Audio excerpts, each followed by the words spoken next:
Oh, okay, cool. Well, hello, everybody, and welcome to the District 2 Aldermanic Candidate Forum. And it's presented by the Capital Area Neighborhood Association, BadgersVote, and the Associated Students of Madison.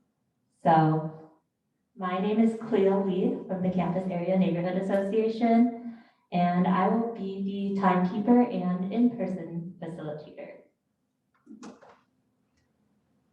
Hi, my name is Sarah Nels. I am from the Associated Students of Madison. I currently serve as the vote coordinator for the student government here on campus, and I will be your Zoom host and moderator tonight.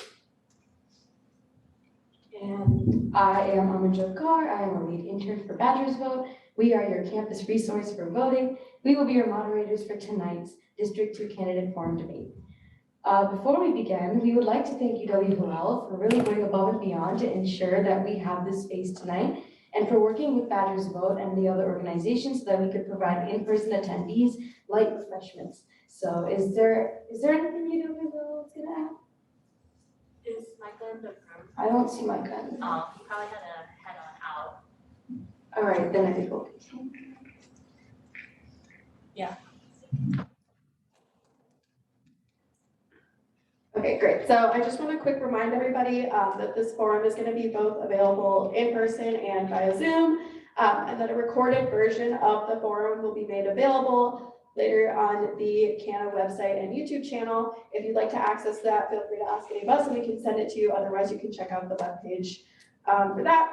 If you have a question to ask our candidates, we're going to have that QR code. Please scan it and fill out the form there, or come and speak to any of the moderators here. Or if you are online, please utilize the Q&A function over Zoom.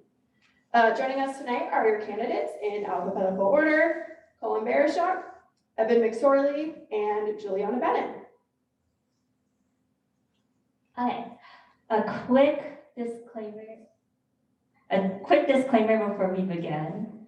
All the campaigns and candidates have agreed to the rules of this forum beforehand. What that means is that each candidate will have 3 minutes to answer each question. The questions have been chosen by the Associated Students of Madison, BadgersVote, and the Campus Area Neighborhood Association. And the questions are also based on the community input survey responses that we released to the public in preparation for this debate. So after the curated questions, we have allotted time for the audience members to ask questions that each candidate will also have 3 minutes to respond to. So again, if you have a question, please either use the chat in Zoom or just raise your hand if you're in person. So finally, if you have any questions about voting or about getting involved in any of these organizations hosting, please come and visit us after the event because we would be happy to help. Okay, now with that, we begin the forum with opening statements from each of the candidates. So starting with Colin. Thank you. Can you hear me if I leave the mic right here? Well, first I'd like to thank the Campus Area Neighborhood Association, BadgersVote, and the Associated Students of Madison, as well as Hillel. It's very important that we get our messages out, and I appreciate everyone involved, including those here with us today and those joining virtually. So on November 9th of last year, I was tired, and I had just got done doing campaign work for the State Senate Democratic Campaign Committee, where we went to Eau Claire, Milwaukee, Appleton. We came back to Madison. We knocked on 1,000 doors, made phone calls, did traditional campaign work, and I was happy to be done. But I went ride home from Eau Claire, started thinking, back home in Madison, we still have a housing shortage. We have a transformational change to our transportation system coming online, and there's a lot of work to do. I wasn't done. So I declared candidacy for District 2 city council seat. Let me tell my neighbors in District 2 why I'm running. I want to serve you by helping you communicate, by advocating on your behalf, and helping you navigate city government.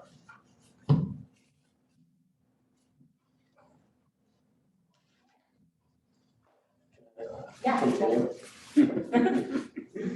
I think I'm well prepared for this because I've been doing public service behind the scenes for about a decade now, starting with my service as Student Services Finance Committee at the Associated Students of Madison. Then I became a support staffer in the state senate, where I watched committee hearings and floor sessions and was able to witness things that you could never be able to see just by watching the news. Then at the beginning of the COVID-19 pandemic, I went to a state agency that had been purposefully under-resourced by politicians, and I learned that under-resourcing a government agency does not make it better. Now I've come back to the state senate, and I've also been appointed to the Vending Oversight Committee and the Alcohol License Review Committee, where I defend neighbors and support businesses. But the most important thing I've learned has to do with constituent services. That's why I tell everyone to get in touch with me by phone, email, social media, letter, pigeon, however you want, because I want to hear from you. And hearing from you will make me better represent you as Alder. And hearing from you has already shown me that housing, transportation, safe streets, and many other issues are important to you, and I look forward to an excellent discussion about these issues. Thanks again to CANA, ASM, BadgersVote, and the like. Thank you, Colin. Next to speak is Evan McSorley. Hey, good evening, everybody. My name is Evan McSorley, and I'm running for Madison's Common Council in the 2nd District. I'd first like to say thank you to everyone who helped promote and support this event. Didn't happen overnight. I'd also like to say thank you to Colin and Juliana for putting your hat in the ring. I think it takes a lot of energy and courage to do something like this.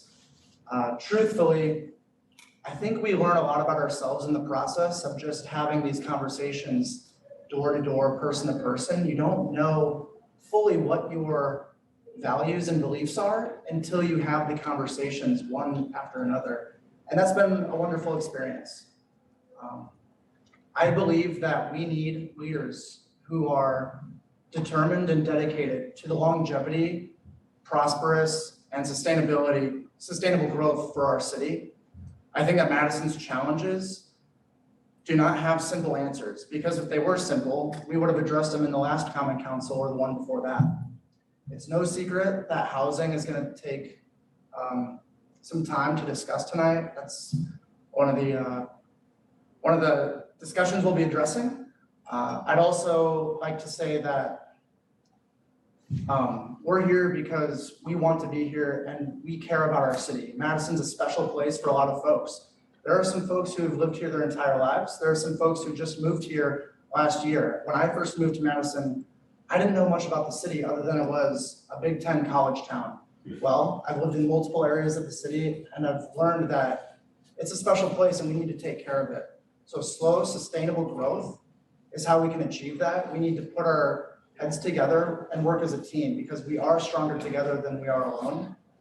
And at the end of the day, simply put, I'm here to support and to improve the quality of life for my neighbors. I'm here to help businesses prosper, and I'm here to build strong neighborhoods. Thank you.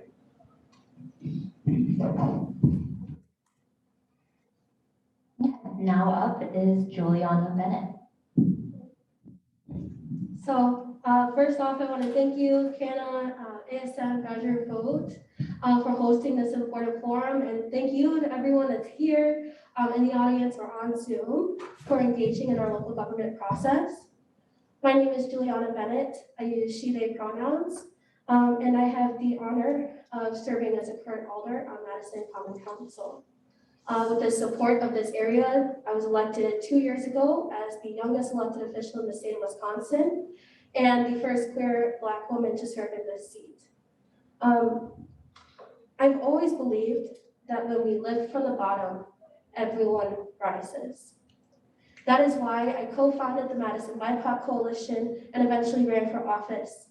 And I'm proud to say that in the past 2 years, we have made significant progress on council. In collaboration with organizations like CANA, we have worked on several new developments, bringing about a historic year of new growth and affordable housing into several of those developments. I increased the capacity of CARES with a $150,000 investment. I helped pass funding for our first purpose-built men's homeless shelter, and we passed improvements to our transportation system, including bus rapid transit and our metro network redesign. Beyond legislation, I've built strong coalitions with the community. You all here, I'm sure with CANA and ASM, know that I am a readily available resource to you. Our campaign has been endorsed by Representative Francesca Hong, Nada El-Nakashfi, Supervisor Heidi Weckliner, the Working Families Party, Ask Me People with our local unions, and the outpouring of support our campaign has received is a testament to the nature of my work within this area. I'm running for re-election not as someone that wants to be a career politician seeking an entry to higher office. I genuinely care about this community, and I'm running as a homegrown product of Madison, who's been working on a grassroots level for years. And I believe that better is possible. So right now, we are facing a moment in Madison history that can change the trajectory of who can live, work, attend school, do business in Madison. And as a current alder, I have a proven track record of my leadership. I regularly come to your meetings, actively seek your input, and I know that in this upcoming term, I will be prioritizing affordable housing, equitable transportation, sustainability, violence prevention, and the like. So together, in the next 2 years, we can continue pushing Madison forward. Thank you so much. Okay, great. Great to hear from all of the candidates. So the next portion will be our 5 topical questions. These are, again, questions that are curated from the responses from the community input survey that we've released to the public. So with that being said, let's introduce Sarah to ask the first question. All right, just a reminder, you'll each have 3 minutes to respond. I'll signal when you have 1 minute left with this and 30 seconds left like that. And without further ado, your first question is, respondents of the community input survey unanimously agreed that District 2 is becoming too expensive to live in. One respondent stated that it is, quote, becoming increasingly unaffordable. Even the east side of District 2, which has been a haven for affordable housing, is becoming more pricey and is forcing people to move further away from campus. With that being said, in what ways do you think that District 2 and the city as a whole can address the housing crisis? For this question, we will start with Evan and it will be followed by Juliana. You have 3 minutes. Great, thank you. So housing in Madison is front and center of all of our concerns. As a local renter, I feel the stress and the squeeze of not knowing what the future holds for renting in Madison. I know that there's folks and some of my neighbors who have mentioned to me that they've lived in Madison their entire adult life and they're starting to feel pressured to move out of downtown. I think that the solution isn't always going to be black and white and clear for us, but I do know that the city in the past council, the current council, is focused on improving affordable housing for Madison's residents. It's not going to be a problem that goes away. I think one of the opportunities that we have is that we need to make zoning permits, laws, regulations more available, because when an affordable housing project does get the green light, it doesn't stop there. We need to make sure that the council is allowing the correct resources and the time frame to make sure that this project comes to fruition. So if a project is green lighted, that's great, but we need to make sure that we support those projects until they're completed. For instance, The redesign for St. John's Lutheran Church on East Washington is a project that's currently being promoted and supported by the Common Council. And that's a really good project because I think I read that 85% of that building is going to be designated as affordable housing. And it still offers community center access while still being downtown. Not everything is going to be easy and clear cut, but we need to make sure that we increase the supply in order to meet the demand. This will actually help increase tax revenue dollars as well for the city to invest in opportunities like land banking. So I think that if, as a community and as a council, there's going to be opportunities for more building. What we need to do is make sure that we're continuing to support those projects and bring them to the table. With that said, I also believe that we need to build neighborhoods and support neighborhoods off the isthmus because not everybody will live downtown. We need to make sure that we're supporting communities that surround the downtown physical landscape as well. Thank you. Wonderful. Next on to Juliana.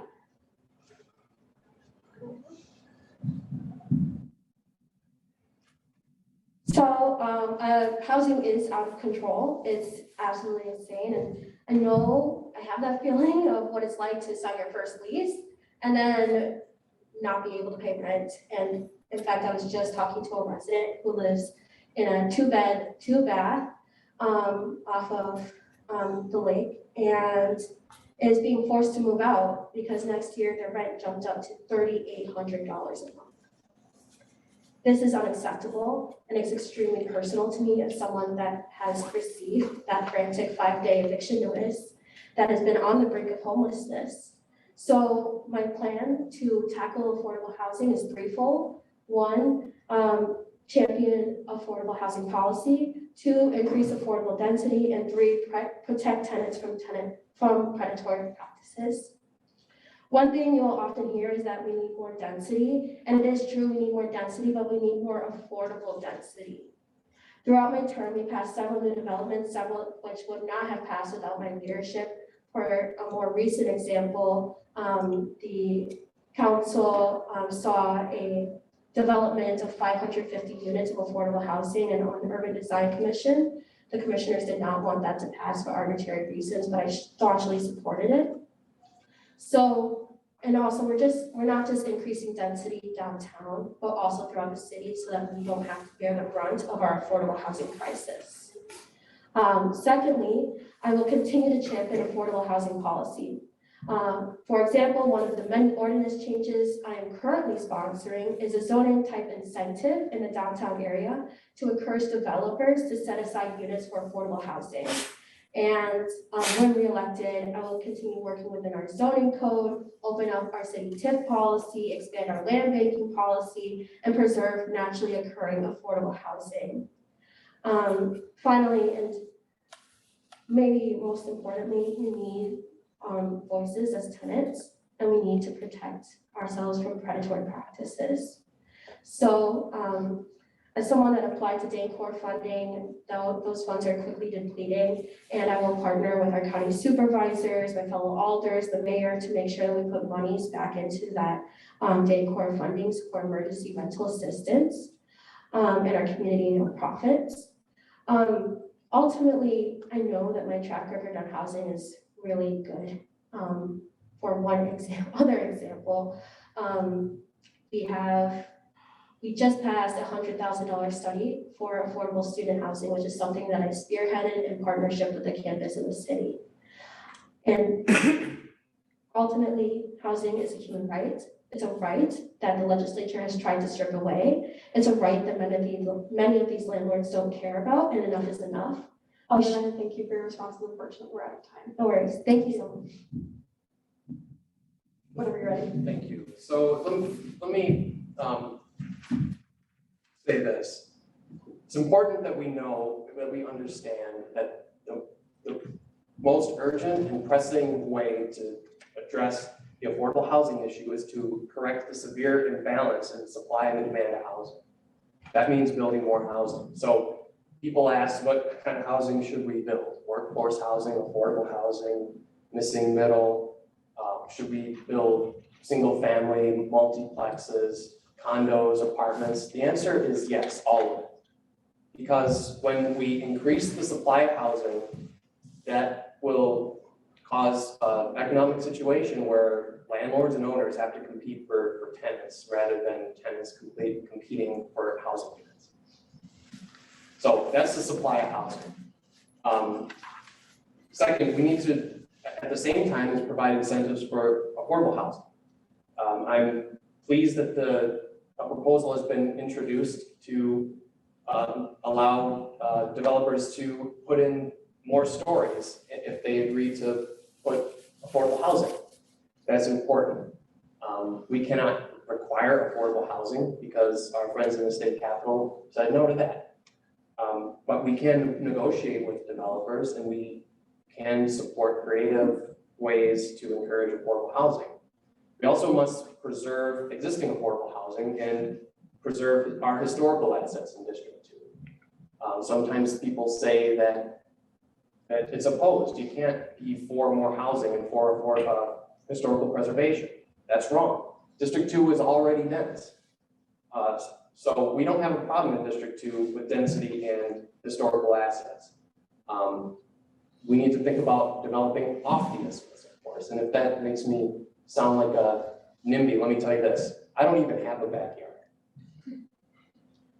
So when it comes to stability, we need to make sure landlords are holding up their end of the deal. That means providing a tenant's right to counsel in eviction proceedings. And I think Governor Chung Evers has been following my campaign because just today he released a budget proposal to do the same thing on the state level. We need to provide housing access. So I proposed giving first month of rent and security deposits so people can come to Madison and get to work in our crucial industries before they get a first month's paycheck. That'll provide access to housing. So we need to do all of these things together, not one at a time, but all of these things together: supply, stability, and access. Thank you. Nice. All right, so for question 2, respondents of our community input survey for this forum were concerned about transportation and pedestrian safety. One person noted that District 2 is home to crucial transportation corridors for automobiles, buses, and bicycles. Ensuring safe and efficient transportation through District 2 is very important.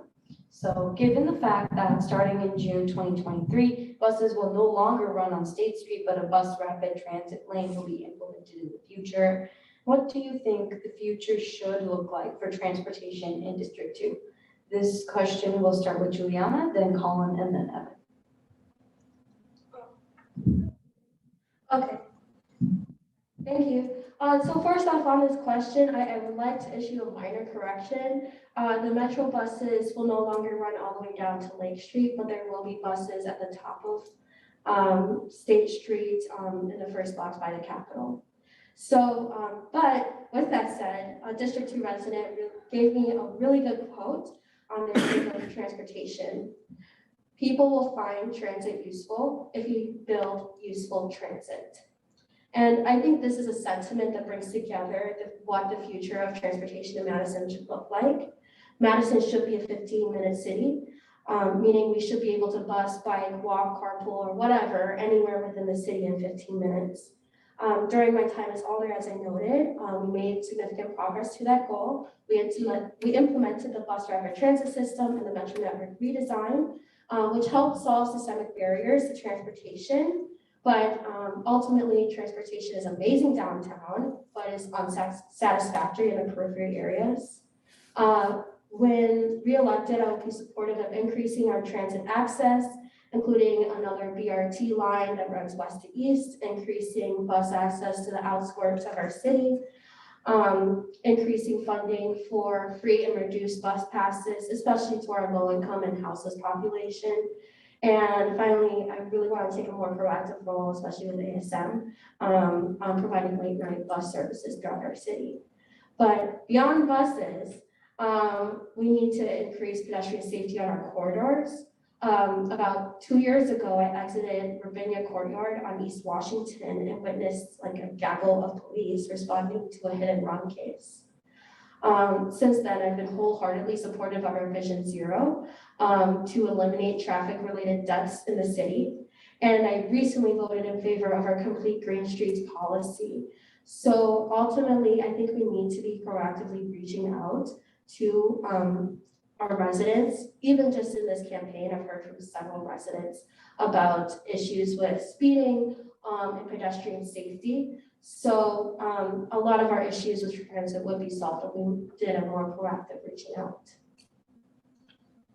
Okay, thank you. And Colin?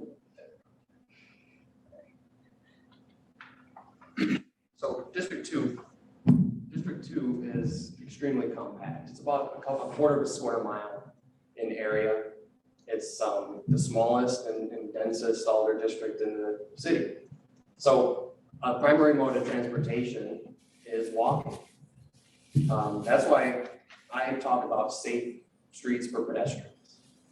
We have already we see a lot of bad driving. We see red lights, and the turn from Gorham into University is particularly concerning to the people I've talked to.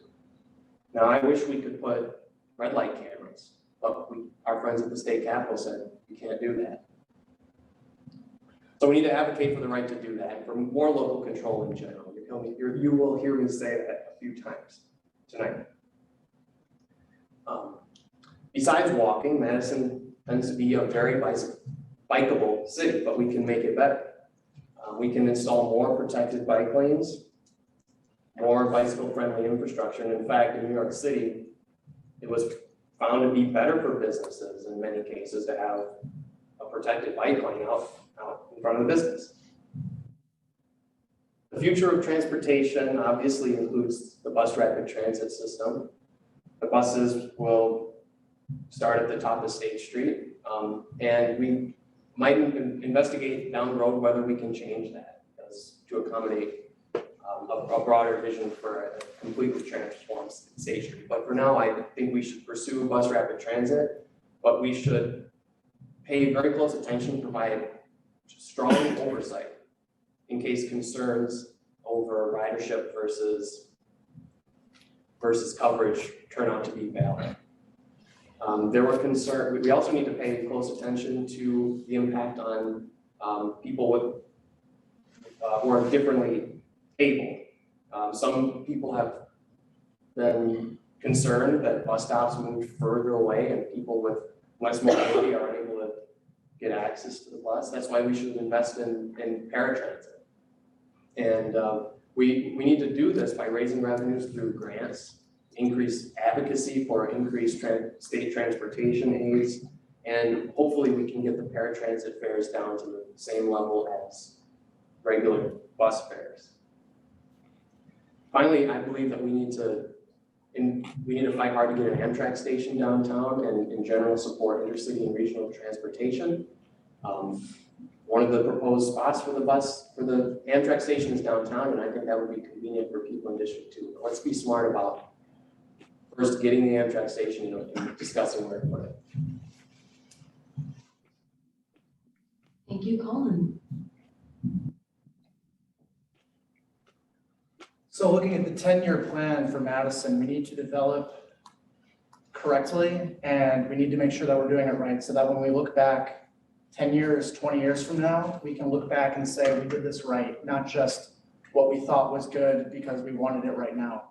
But with the development of Madison, especially along the John Nolan Pass, it's a lot easier to develop this on the front end than go back 20 years from now and try to retrofit transportation demand management back into the streets that have already been redone.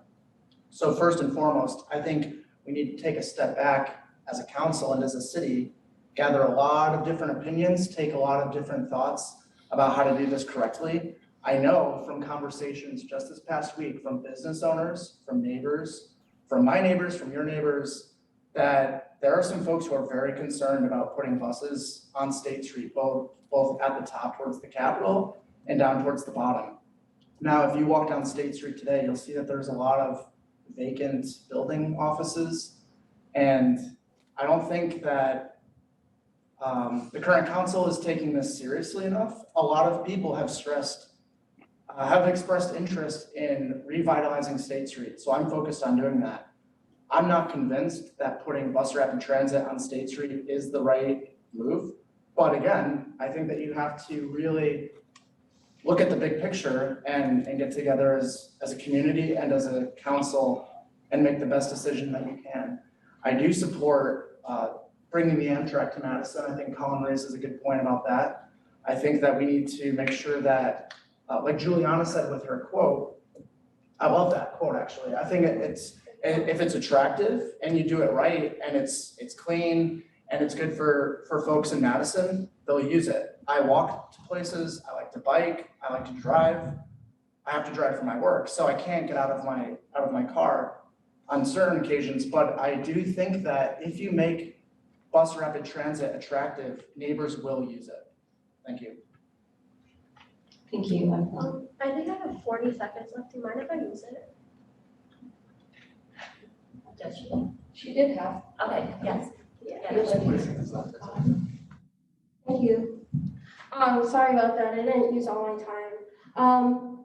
I did want to respond to some things in terms of the bus rapid transit on State Street. I've been like directly involved with that debate and spent hundreds of hours talking with other council members about it. It's something that we would have to look for down the road, especially because State Street as it stands right now is 24 feet wide. We need to have a paramedic vehicle that can run down State Street, which takes about 20 feet. So if we ever did want to implement a pedestrian wall, we would only get 4 feet and it would cost tens of millions of dollars to do so. And if we're going to invest tens of millions of dollars into public infrastructure, we should invest it directly into our local businesses. Sorry, that's the rest of your time. Thank you. Actually, I do have one last thought too. And I did have some time left. It's a very quick thought. Because we're all concerned about affordable housing and we're also concerned about the safe streets, like we mentioned, and improving transportation across the city, they do work hand in hand.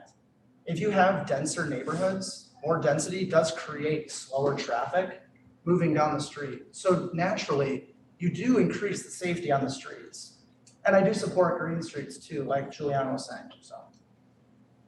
That's what I would like to say. All right. 20 seconds. Do you want to use the remaining of yours 20 seconds? Well, since the State Street pedestrian mall was brought up, if you're watching closely, know that that's something that I want to see. As it stands now, there will be no buses on the higher numbered blocks of State Street that we call Lower State Street. And that gets us closer to a better State Street.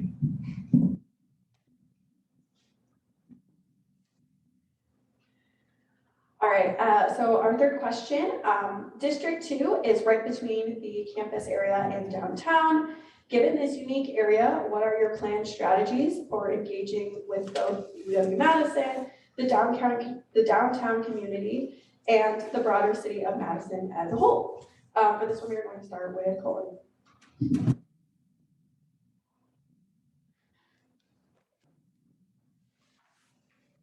Thank you. So I plan to engage with these communities on behalf of the residents of District 2. Many of them are UW-Madison students. They're all downtown residents. And I plan to help them navigate city government and, in the case of the students, student government and university. In fact, I already did this. I sat down with a group of UW-Madison student organization. And they asked me questions about the ASM process for getting funding, and using my experience as Student Services Finance Committee Chair, I was able to give them pieces of advice and guidance about those processes. And that's the kind of service I plan to provide to my constituents in District 2. But communicating with the residents themselves is the first priority. I've done this on the campaign trail. I've learned that there's an interest in getting the Capital Neighborhoods Association back up to a level of activity that existed before the COVID-19 pandemic, and that's something I'm committed to help do. My focus will be on issues important in District 2. But I understand that there will be interest groups, lobbyists, other alders, and so forth vying for my attention, and I'll triage that, putting the people in District 2 at the top of the list. Constituent communication, constituent services is a central theme of my campaign. So my focus, my priority list starts with District 2. Thank you. All right, and next we'll go to Evan.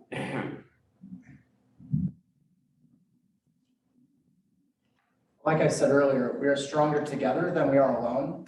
I don't think all the decision-making belongs to downtown Madison. We need to engage conversation with University of Wisconsin. We need to engage conversation with other surrounding suburbs, neighborhoods, and cities. I believe that we can learn and we can work together with surrounding areas like Fitchburg, Middleton, Sun Prairie, Verona. There's a lot of influence from these neighborhoods and from these communities. And we all experience, I shouldn't say all of the same problems, but many of the same problems with transportation, with housing, with things of that sort. So as Alder, I plan to engage with anyone who wants to have a voice, whoever needs and feels that they are being left out of the picture. I'm here to change that. I think that we need to engage everyone at every level, because you don't know what you don't know until you go out and have the conversation. And you can learn a lot from folks who you wouldn't normally talk with. So I think together we can build strong neighborhoods in every community in Madison, again, not just on the Isthmus. And responding to the question directly, District 2 falls right in between campus and downtown. I mean, we really need to open up more dialogue between UW and Madison, because if I'm not mistaken, I believe University of Wisconsin could probably benefit from having more student housing, which would help alleviate some of the pressure downtown. Thank you. Thank you. Finally to Juliana. Sure. So, I love this question because it allows me to speak to what my job is right now. And I will say I'm the most in touch representative on council, probably within the state, with this certain population. I'm not saying that facetiously, it's just fact. Whenever there's issues regarding campus, alders come to me about it because they know that I have just graduated from UW-Madison. I'm regularly meet and talk with you all. So given this fact, I've had my fellow colleagues look at me in the face and say, I don't care about students. And this is disgraceful because we are the backbone of this city. 1 in 6 people living in Madison are UW students, and we are not a population to be shunned or set aside. That's why I actively reach out to our populations. During redistricting, when redistricting committee members said we want to crack this district because students don't vote, I said, hell no. And we ended up with the match that we had to keep together the students. And I will speak to how downtown grew by 6,000 residents between West Gorham and West Johnson, and the housing prices have not decreased yet. But that's neither here nor there with this particular question. As for downtown, I will continue expanding my networks to within this area. I plan to revive the James Madison Park and Mansion Hill neighborhood associations so that residents have a voice on the influx of luxury high-rises coming to our neighborhood. I will also work with my current connections and build new connections with local businesses and organizations such as Downtown Madison Inc., so that we can bring thriving local businesses. As I said, I know that I'm the most connected elected official with the downtown and greater campus area. And I know that I'll be able to represent this area well between the campus and the city. But my job is to talk to residents. I don't care if you're a student, I don't care if you've lived here for 40 years, whatever. it's my job to represent you, and I will do that by actively seeking your voice as I've done the past 2 years. Thank you. All right, so question number 4, a little context. The Isthmus Safety Initiative stated that State Street and the downtown Madison area are places where people eat, play, meet new people, and have fun. But because of this, it's also a hotspot of gun violence and sexual violence, according to case incident data from the Madison Police Department. We want to change that without pushing out any members of our community, especially BIPOC, LGBTQ+, neurotypical, feminine of center, differently able, or mentally unwell members. While these populations are not solely responsible for violence, we recognize that they often get pushed out when communities try to reduce violence because of old assumptions and stereotypes that devalue, exploit, exclude, or blame these groups for shared problems such as gun violence. Therefore, in what ways would you propose increasing safety in the downtown area? We're going to start with Evan, then Juliana, and then Colin.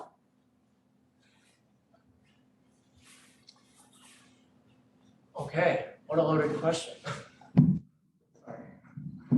What a loaded question. Again, if there was an easy answer, I think it would have been addressed in the past cycle. I believe that State Street is a wonderful place for a lot of people. Everybody wants to see it thrive. We all want to see it thrive, no matter what our response is, how we go about answering this question. And we all want everyone to feel safe. And a lot of folks do feel safe, and there's a lot of folks who don't feel safe. So we need to take this with open eyes, and we need to work as a community to address this issue. It's crucial that we make State Street a place that's inclusive for all Madison residents. We need to make sure that the businesses on State Street feel welcomed and that we welcome new businesses to State Street as well. Like I said earlier, there's a lot of empty storefronts on State Street right now. So I think that no matter who's your elected official, whoever is your alder, we need to make sure that State Street is a focus point for the next common council. I believe that after participating in the community Madison Police Department Academy a few months ago, I've listened to the police's values, what programs they're supporting. If you're looking for more details, you can look at what was passed for budgeting for the Madison Police Department. One of the programs I think that's showing some signs of success is, and we might all agree to this one, is the CARES program. And that is a program that works alongside the police to address some of these concerns. I also have, after speaking with some of my neighbors, neighborhood police officers are something that my neighbors value. And if we can advocate and bring that opportunity back to certain neighborhoods, I think that some neighbors would appreciate that. It's a challenging issue, and I don't think that there's an easy or a simple answer. So as a team and as a community, we need to make sure that we're holding one another accountable and that we're treating each other with respect. And the eyes on the street concept. So the more folks that you have on State Street naturally will help decrease crime and the other issues that we've discussed. Thank you.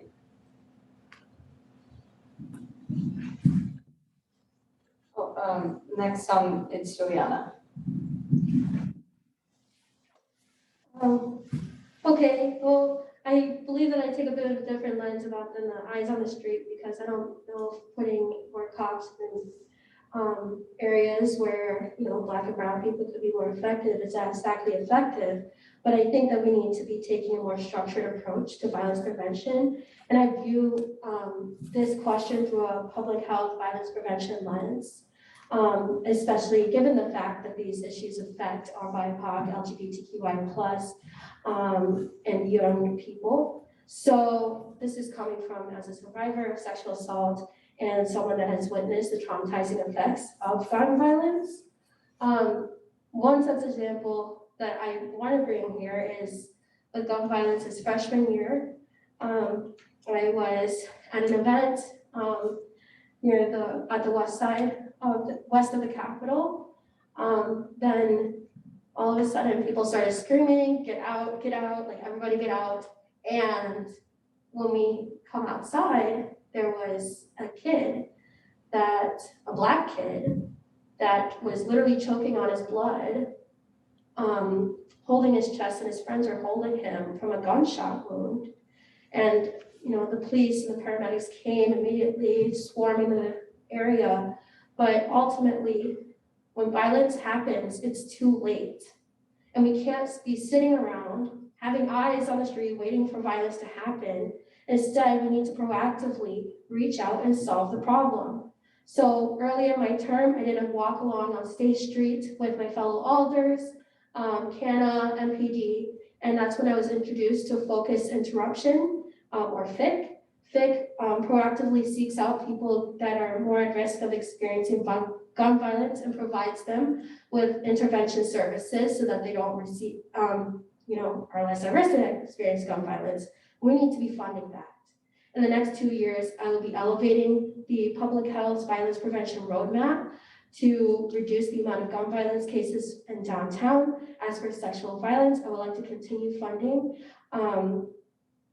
safe and confidential counsel so that survivors feel safe to report their cases, and partner with campus and local organizations like PAVE and DAYS to raise awareness for the serious implications of sexual violence. Furthermore, I will tackle the issue of safety by increasing our capacity of a CARES unit to 24/7 model. This past year, CARES responded to 935 calls, and 3% of them were transferred to police. So that's pretty good. We also need to increase lighting in our door corridors, especially on Langdon, to increase safety. And finally, I'd like to bring in community voices to MPD's 5-year plan. Ultimately, I believe that safety means more than just adding cops. Safety means that we're meeting people where they are and tackling the root cause problems. It's time. Let's call I want to make it very clear that BIPOC, LGBT, neurotypical residents are more likely to be the victims of crime, not be the perpetrators of crime. And it's important that we enact policies that protect them. I view Madison as a safe community. But of course, any crime is too much, and perceptions of crime are just bad for business. I looked at the crime map. There are too many sexual assaults on Langdon Street, too many bar time fights on University Avenue. One shooting is a shooting too many. So I support programs like bystander intervention training and safety ambassadors. And I don't know if we need to add police, but we need to make sure our police department's fully staffed and try to pay them competitive wages with other industries. We need to make sure that they have the resources to do routine patrol as well as respond to calls, not just respond to calls. We need to make sure that if you call 911 in the middle of the night, someone shows up. This is just basic stuff here. I agree with the police chief, Sean Barnes, when he said we don't need to be tough on crime, we need to be smart on crime. And let me tell you something else I agree with the police chief on. I believe that every Madison police officer should wear a body camera. You wear a what? A body camera. Body camera. A body camera. All right, thank you. I was happy that the council was able to get a pilot through on the north side for police-worn body cameras. I wish they were able to go further and give it to every Madison police officer. So this Madison Police Department can get up to speed with almost every other large police department in the country. We haven't seen in those other cities in Wisconsin, those other parts of this country, we haven't seen rampant misuse of police body cam videos. We haven't seen a dramatic reduction in police misconduct either, but you know what we did see? We saw exactly what happened to Tyree Nichols. I wish we had a way to see what really happened to Tony Robinson and Quadrant Wilson, but we don't, because Madison police officers don't wear body cameras. I trust experts, not just the police chief, but I trust Judge Everett Mitchell, the NAACP. I trust lawyers who are prosecutors and lawyers who are defense attorneys. I trust open government activists and journalists, all of whom want body cameras for Madison police officers. It's crucial for public safety. All right, thank you, candidates.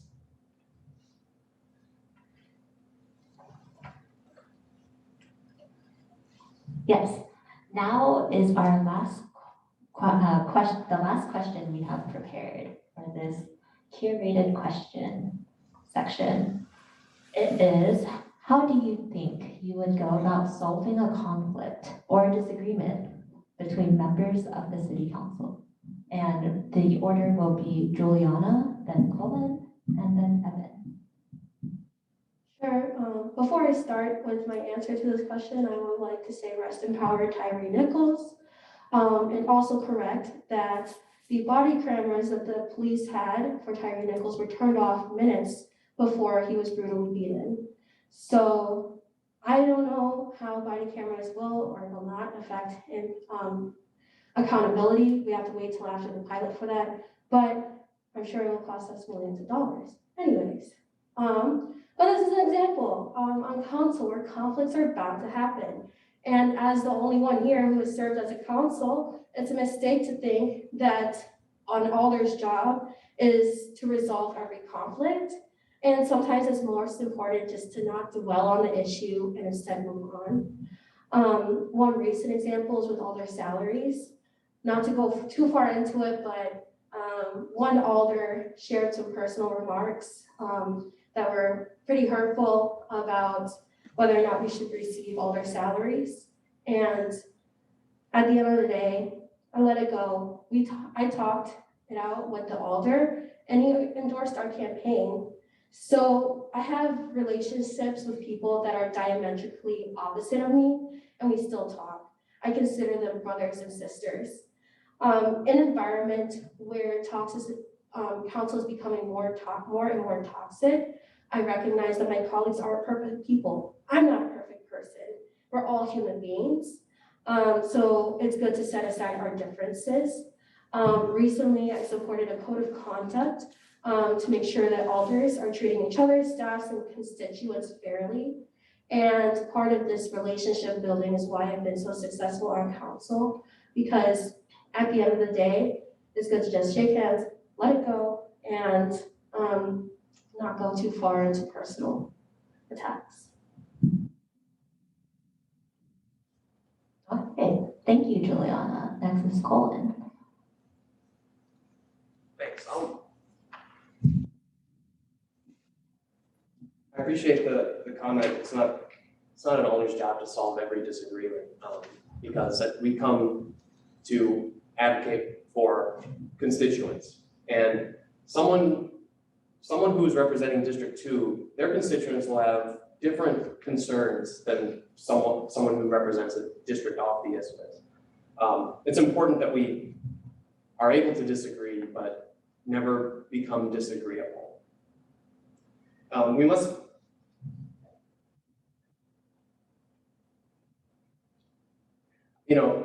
here's what I tell people on the campaign trail. Because people in District 2 won't always agree with each other either. So I have one neighbor who wants one thing, another who wants another thing. And I say, if I maintain an open and honest line of communication with the constituents, if I state my positions clearly, the pros and cons, then when I make one decision and rather than the other, those constituents will at least understand why. So I will take the same approach with other alders. I'll work hard to try to persuade my colleagues to vote in a way that advances the goals that I think are important. But it's naive to think every vote will be unanimous. So all alders must strive to not question the integrity of their colleagues, assume that they're working hard for their constituents, that their values are well placed and not malicious, and behaving that way will create a cordial atmosphere that's important for a deliberative body.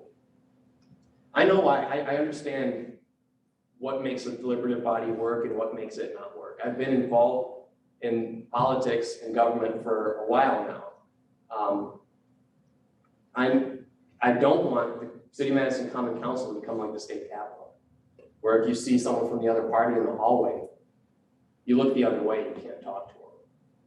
Or you have one party who thinks the other party is evil and that party thinks the other party is evil.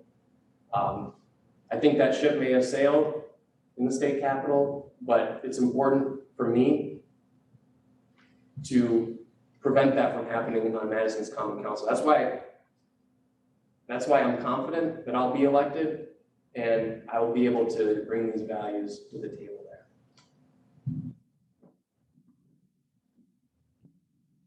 Thank you, Colin.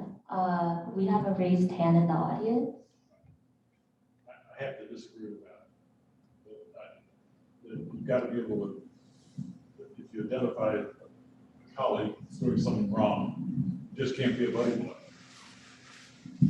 You can't do that. Okay, thank you. It's a nice thought, but when it comes down to it, something, Okay, someone else thank doing you. something wrong. Thank you, sir. We can save this for the discussion portion. Is that an embarrassing thing for me to bring up? I mean, would you want to bring Well, it up? we can talk about it in the. Yeah, we can talk about it during the discussion period. Thank you, sir. Really? Okay, Well, Yes. peculiar of you to do that. I mean, I've been in politics for Okay. 50 years, and I haven't ever heard anyone do that. okay. I'm not kidding. That's really off the wall. Evan, it is now your 3 minutes to speak.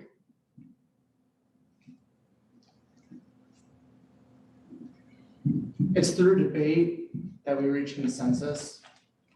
And we can't be afraid to have difficult conversations. We can't always be a yes man. And we have to be transparent with our friends, with the folks we aren't friends with. And we have to be willing and able to hear each other out. I think that we are never the smartest person in the room, and that when we work together as a team, we usually can come up with a better solution for everyone. So there's a lot here to put out on the table. Juliana's got some amazing experience having already been on the council.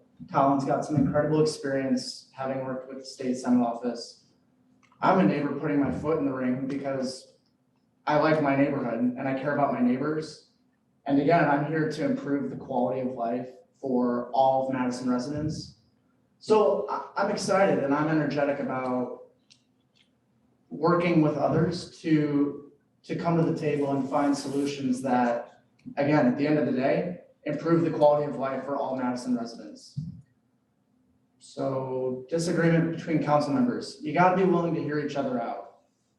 And you'll typically come up with something better, a better solution as a team than you would alone. Let me just ask you, if you find someone doing something wrong, are you just gonna kind of suggest that they might have done something wrong? Or are you gonna try to Can I clarify really my point? go for it? Yes, we can actually have that question for open discussion. I think if you're ethical about your decision-making, and if you make yourself clear, like Colin was alluding to, if you're clear about your intentions and you are a straight shooter and you respond with logic and with reason and not emotion, then generally your neighbors will understand even when you don't always agree or see eye to eye. I agree with that. Again, I think we're not reinventing the wheel here. We're trying to address our neighbors' concerns, and it's not always going to be clear about how we get to that answer. But it's like anything we've been discussing all night. If there were simple answers for the difficult challenges that our city faces, they would have been addressed years ago. So we need to act as a team, and whoever up here is your next alder, we're here to support one another because we're all here to see Madison prosper holistically. Are we in Q&A? Yeah, we're in Q&A. So does everyone get to answer the question again? Yes, Okay. So, thanks, Fred, that's a good question. I want to just, let me talk about it this way. You're following the debate with the Filene House. I am too. There's a property, 1617 Sherman Avenue. It's the location of the First Credit Union Association building, and it was visited by Harry Truman. Now, there was a development proposal that would have demolished that, and a friend named John Rawling filed a landmark petition. And I have been following this issue, and I talked to students in District 2. I said, well, do you think that they should build housing there? Or do you think it's historical? They said, I don't see it as historical. I don't care about Harry Truman. We need housing. But I asked John Rawling, I asked other friends and neighbors, and they said, this is serious historical value. And then there's others who would say, the historical people are just anti-development. And the historical people say, the people, they just don't value history. But I don't see it like that. I trust that both sides are very sincere in their beliefs. And so that's what I mean. And they might not ever agree. But I'm not gonna get in a fight with one side if I happen to fall off on the other side. If it's an issue related to morality, that changes things. But I think many of the debates, most of the debates that we'll have will be about policy and about guesses about the impact of policy. If we get angry over those kind of disagreements, then how will we function if we let ourselves get overly angry? I hope that. I didn't suggest that we do that. Okay, well, I hope that clarifies. That isn't what I said. Okay, Sure. Sorry, Fred, could you repeat your question? No.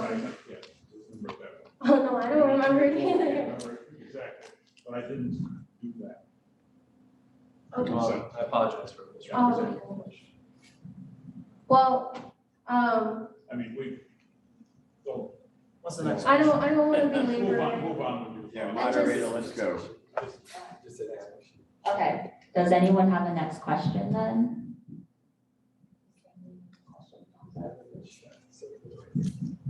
No. Did you want to come up and speak so we can hear you?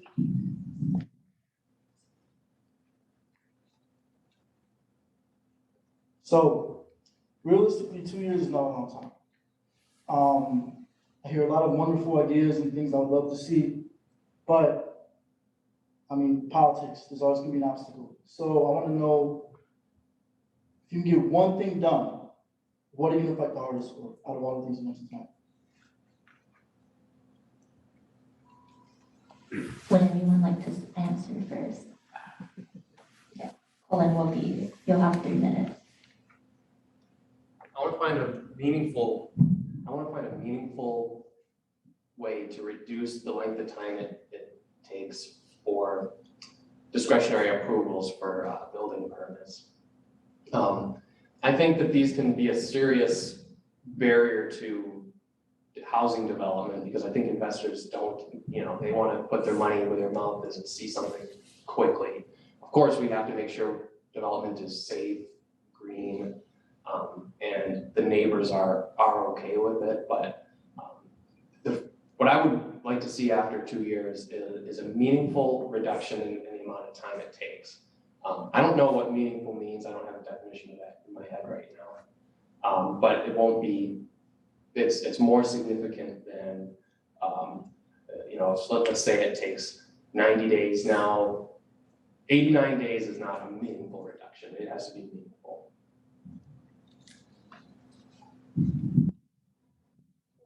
Sure.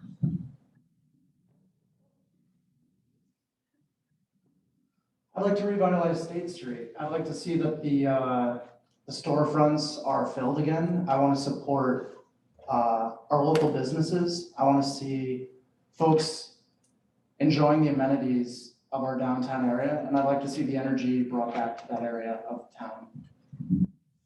That's one thing. Thank you. Well, first I will say that we have passed several policy changes to reduce the amount of time it takes for new developments to get passed. Our current District 2 Alder, Patrick Heck, is a zoning guru and has been a sponsor of many of those legislative actions. But for my dream, one thing I would like to see is a significant decrease in the cost of housing. And I know, like my position, there's only so much I can do because of the handcuffs the state legislature has put on us. But I know if you go to my policy platform on Juliana for District 2 and under the housing tab, I have several legislative actions that I would like to take to reduce the cost of housing.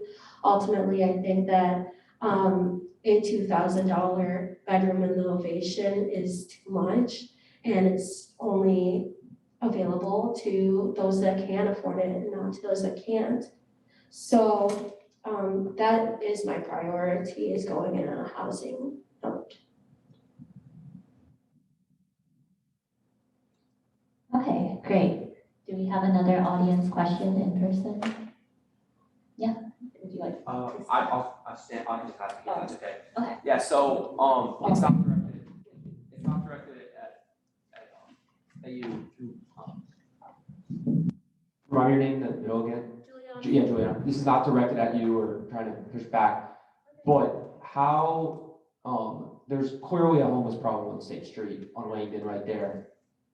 I tell younger people I know, freshmen who are coming, like, you guys go out at night, like, you gotta be back in the dorms at a certain time, like, what's our alternative to make UW-Madison more inclusive for everyone? Because we know, which groups are at more risk of sexual violence, gun violence, other forms of hate. How do we do that if we do not have more cops on the streets? I understand that there are unfortunate circumstances, but wouldn't reducing the number of cops expand the already vast racial disparities? This can go for all three of you. I can answer first. So, again, several months ago when I was taking part in the Community Police Academy, the police force, or the Madison Police Department, wants nothing else than to build better relationships with the residents across town. They're like begging Madison's people to say, we know that there's bad eggs in our organization. I mean, every organization across the globe has some bad eggs. So it's a shame that it continues to be, that there's numerous examples within police in general, but Madison's police department is focused on creating better relationships across the board, which is why it's so important to have neighborhood police officers back across town. And when you squeeze the funding for the police, those police officers work like 16, 18-hour shifts. How do you feel after you get off of an 18-hour shift? You're pretty tired and you're not thinking as clearly as you should be. So anyway, without going down a rabbit hole, we need to make sure that we are addressing the safety and the concern of State Street. And it doesn't just start and stop with the police force. We are responsible as community members to watch out and to look out for each other. I mean, we're all friends in this room and we all want to make sure that everyone's enjoying the amenities across our town and not having to look over their shoulder. So it's partnering up with your neighbor and showing each other respect. So.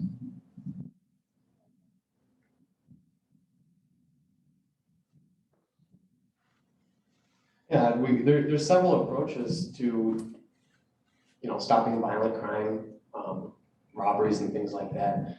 The police say that it's effective to use intelligence gathering and identify small groups of people who are committing these crimes and go after them. I support a more visible and more active police presence, mainly for traffic enforcement.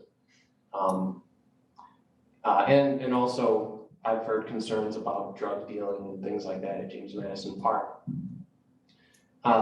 We already have a good system of cameras in the city. So if you're walking downtown Madison, you're on camera. You might not know that, but what's gonna stop you from speeding, running a red light, dealing drugs? I think if you see a squad parked at the end of the street, that'll cause people to think twice about committing those kind of crimes. You ever been on the interstate and you see a trooper in the middle and then you see everyone slow down? I think that works. So we need to give our police the opportunity to do routine patrol. That means balancing their time, responding to calls for service, patrol, and doing their reports. That'll make their jobs less hectic, that'll make them think more clear, and I think that will make our city safer. We should also make sure that the police department's fully staffed. Many police departments across the country, and last I checked, I think Madison was included, are suffering from labor shortage, just like other industries are. So I will say, as for our police department, we have about 264 police officers. Don't quote me on that. I'm pretty sure that's the number last time I checked. But we haven't hired our entire capacity. And that is not just because we have underfunded them. It's just because the police haven't hired more police officers themselves. But I like the interstate example because it kind of leads to my point. We can put an officer on the left side of an interstate, on the right side of an interstate, and people are just going to commit crime in the middle. And it's unrealistic for us to think that we put a police officer, unless we put a police officer in every single corner, crime is going to happen. And that's why it's so important to tackle those root cause problems. Because when we, as for policing, we're just waiting for something to happen. Why aren't we going more proactive about it? And oftentimes they target our Black and brown communities, not necessarily intentionally, but it happens. And when we know that our population is more at risk of experiencing harm, it's important for us to actually go to these communities and provide them resources and services so that they don't have to cause harm. People don't, personally, you can agree to disagree. I don't think people deal drugs just because they want to. People deal drugs out of a need for money, a need to pay rent, a need to buy groceries.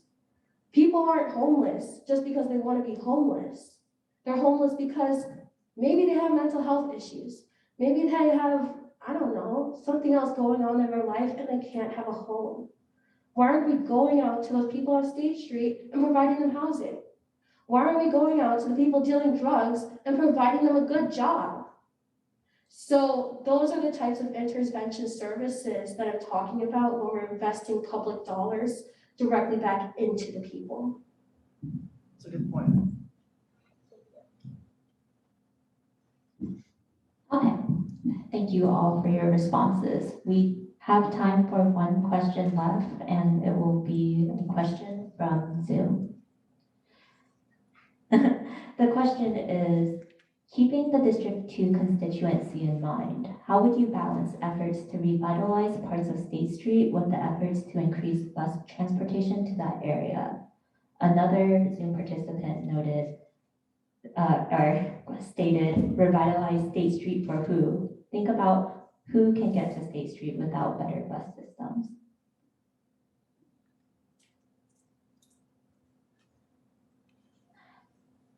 Is there a candidate who would like to? Oh, yeah, I can repeat it again. Okay. Keeping the District 2 constituency in mind, how would you balance efforts to revitalize parts of State Street with the efforts to increase bus transportation to that area?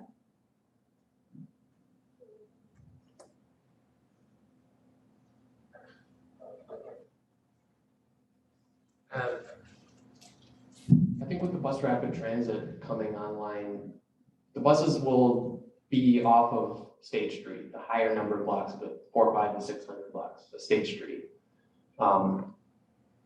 So the net effect of the bus rapid transit and the network redesign should be to increase ridership of the buses. But it might, if you think in a highly localized level, those blocks of State Street that are in District 2, then there will be buses off of State Street. I don't anticipate a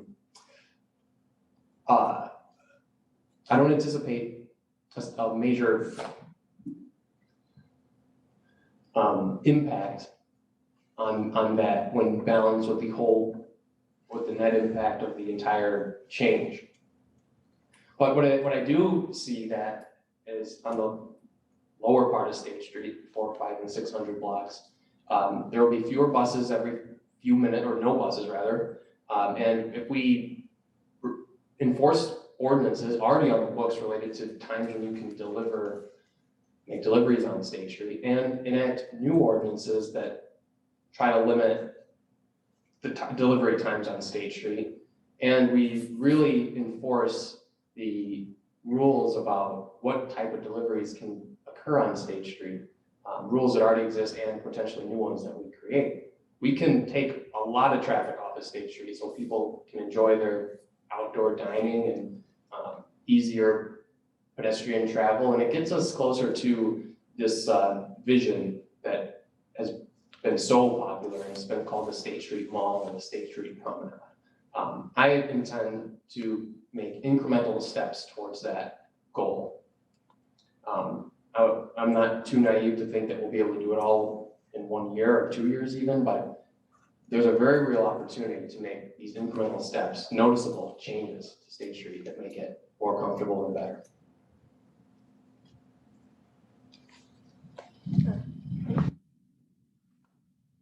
So, I believe it's called the State Street Pedestrian Mall.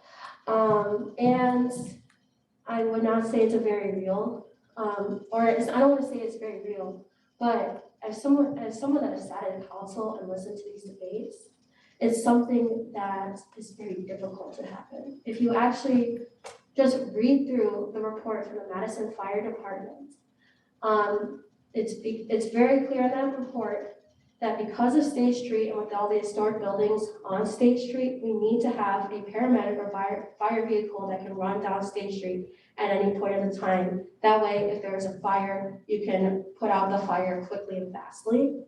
And so that's why we need 20 feet on State Street. State Street is 24 feet wide. So to create a pedestrian mall in accordance with state statute, we would only gain 4 feet for the pedestrian mall. And that would cost us tens of millions of dollars to do so. That said, I think from what I've heard from the local businesses in the State Street pedestrian mall debate, it's not just about wanting a pedestrian mall, it's a want to bring about more traffic, more foot traffic to our local businesses. And that's a need that needs to be met. And I was talking to a resident earlier that was saying that State Street is becoming an eyesore. And it's hard not to agree with that when we have all these large blockbuster national chains coming to State Street, putting out local businesses. So by revitalize State Street, that to me means investing more into our local businesses. We made several investments during the COVID-19 era, but we need to be more strategic about it, give it to BIPOC business owners especially. We need to have more events downtown Madison. I don't think that we invest enough in our arts and culture. But when we have the Madison Night Market on Thursday nights, it's always bopping. So having more events like that, more events that bring people to State Street so that they can fuel the economic growth of our area. That to me is what State Street revitalization looks like. Oh, and I should say that it's not just like me as a legislator that should say that should come about. That issue, I think it's something that needs to be done in collaboration with our local businesses in downtown Madison, Inc. I agree with Juliana's point on that last part. It comes from collaboration with the University of Wisconsin, from the city of Madison, from surrounding suburbs. It's a team effort, and just because State Street might be 5 minutes away from some of us, it could be 25 minutes away from some other folks. So let's get the bus rapid transit working in a way that gets folks from past Hilldale Mall or clear out to East Town Mall. I mean, if somebody wants to come to State Street and we are investing in bus rapid transit, let's do it effectively so that it supports all of Madison's residents. I will say this and I'll wrap it up. Looking at it at a higher level, let's set realistic goals. I mean, the three of us are up here for the next, we're debating right now for the next 2-year term. I mean, bus rapid transit is a 10-year process. Let's set realistic goals that our neighbors in our community want, that we can move in the right direction. Because none of the three of us can sit up here and make promises or empty promises. It's not effective. Let's set realistic goals that are attainable. And yeah, again, let's get businesses back on State Street, because after that, yeah, prosperous businesses will bring people and folks back to that area.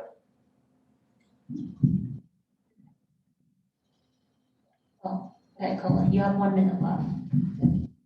I just wanted to add about the fire lanes.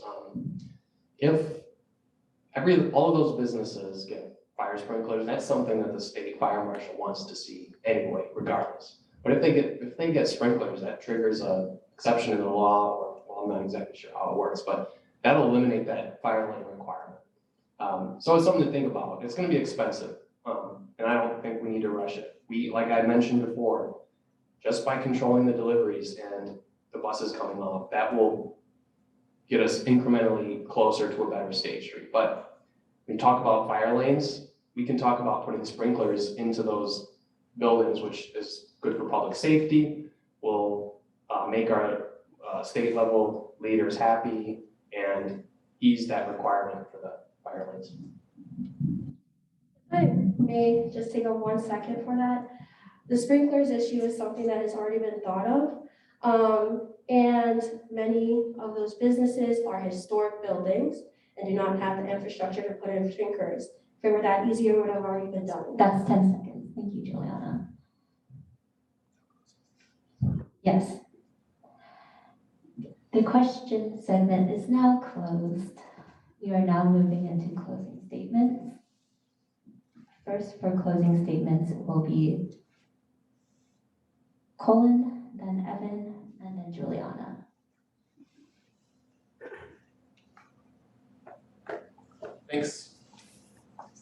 Thanks to everyone who came in person, and thanks to everyone on Zoom for participating tonight. It's so important that that we have these discussions. I'd like to thank the Campus Area Neighborhood Association, the Associated Students of Madison, BadgersVote, and Hello.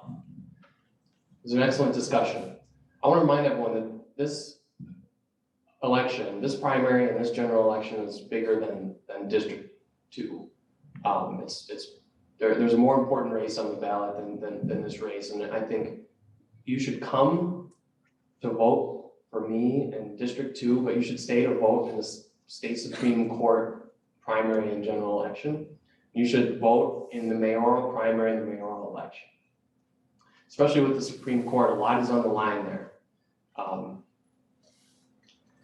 And I'd just like to remind you briefly what we talked about. We talked about housing. I support increasing the supply of housing, because increasing supply of housing will level the playing field between tenants, landlords, owners, buyers. Another policy that I proposed and mentioned tonight was the tenants' right to counsel. That's it's a good idea. It's something I'll work towards on the Common Council, and it's something I would advocate for on the state level, because it's been proposed by the governor. We just found out today. You heard me mention advocating for increased shared revenue. I propose to increase flexibility over raising our own revenue. So I support a strong advocacy program on behalf of the city of Madison, because we really need to be able to use the money that we pay in taxes to invest in our communities in many important priorities, including State Street, public safety, safe streets, and so forth. All the things we've talked about today. We need local control to implement the policies that we can use for traffic safety measures and traffic enforcement. Maybe if we get the cameras, we don't have to put extra police squads. And finally, you heard me say that every Madison police officer should have a body worn camera. this is and you know that my opponents, at least one of them, Alder Bennett, disagrees with me on that. So there's a clear choice in this election. We want a lot of the same things, but there's clear differences. And I'm asking you for your vote, those of you in District 2, because I think I'm on the right side of the issues on which we disagree. So, thank you. Thank you, Colin.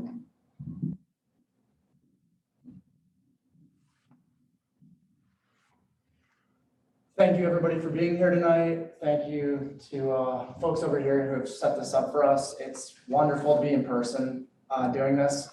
I couldn't be happier about the discourse that we've had tonight and just in general, how involved people get in Madison. And that's not just council-related items, but this city has an energy that a lot of other places don't. And I think that that's what makes it so special. I want to say thank you to Colin and to Juliana. We have a primary just over a week away. And, you know, we're just so happy that, let me talk for me.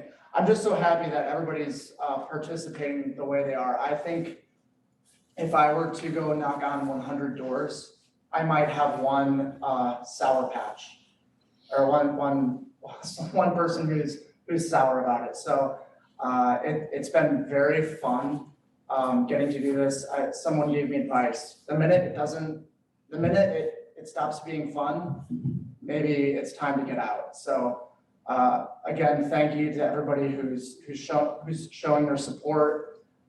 We've got a lot of challenges in this city, but at the end of the day, we're stronger together than we are alone. And we're here to set realistic goals that we can execute on. And let's not get too distracted. We're here to build strong neighborhoods and to improve our neighbors' quality of life. So, thank you.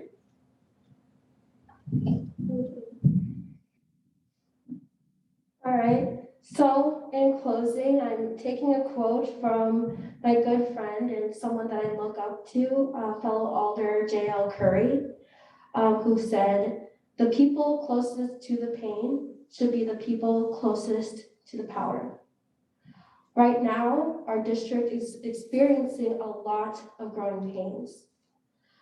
Downtown is growing rapidly. This influx of luxury high-rises is displacing people and changing the landscape of who can live, work, do business, attend school downtown.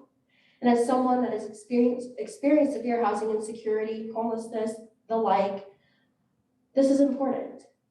So I'm not satisfied when we have young people paying upwards of $2,000 a month just to afford a place to live. I'm not satisfied when our neighbors have to take an hour-long bus ride just to get to West Town Mall. I'm not satisfied when we have houseless people living out in the cold winter on State Street. I'm not satisfied when we have local businesses closing simply because they're being priced out of our district. I'm not satisfied when we have those in higher power that disregard our needs simply because we're too naive or too young, or whatever it is, their excuses for that day. I strongly believe that we are the future of Madison. And the future of Madison is hope. The future of Madison is change. The future of Madison is strong. And the future of Madison is stronger together. This is the reason why our campaign has received strong support from leaders like Representative Francesca Hahn and Nada El-Nakashi. I will always work with you.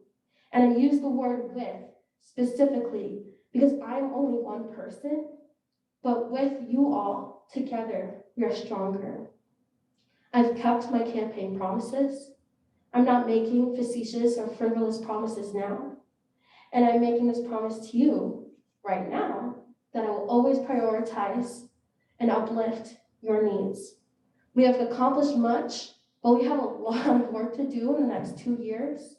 And I know that together, we will bring about more affordable housing, better transportation, and violence prevention. So please support our cause, vote in the primary, vote in the general for Juliana Bennett. For more info, you can check out our website, Juliana for District 2, and or social media. Instagram is Juliana for District 2. And as a favor, my birthday is tomorrow. Yes, it is on Valentine's Day. Yes, I'm turning 23. So as a favor, please text or call, however you get in touch with your friends and tell them to vote in this really important election. Thank you.